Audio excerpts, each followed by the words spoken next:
આજથી શરૂ થતી નવરાત્રીને લઈને રાજકોટ પોલીસ વિભાગે પણ ખાસ તૈયારી કરી છે।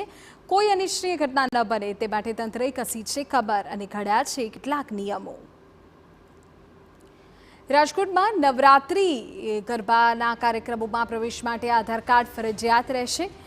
સાથે નવરાત્રીને લઈને નિયમો વધુ કડક કરાયા છે। આ નિયમો પર નજર કરીએ તો ખાનગી આયોજકોએ સોગંદનામામાં નામ રજૂ કરવા પડશે। સ્ટ્રક્ચર સ્ટેબિલિટી સર્ટિફિકેટ આપવું ફરજિયાત છે।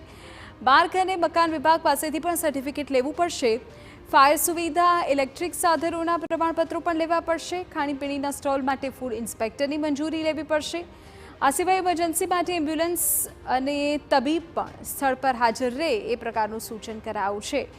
આ તમામની વચ્ચે રાજ્ય સરકારના પ્રવક્તા ઋષિકેશ પટેલે ગુજરાતના સૌથી મહત્વના તહેવાર માટે તંત્ર સજ્જ હોવાનો દાવો કર્યો। એક તરફ ખેલૈયાઓ તૈયાર છે થનગનવા માટે તો બીજી તરફ રંગમાં ભંગ ન પડે તે માટે સાવચેતી પણ સૌથી વધારે જરૂરી છે। ત્યારે આ કડક નિયમો ચોક્કસથી આવકાર્ય છે।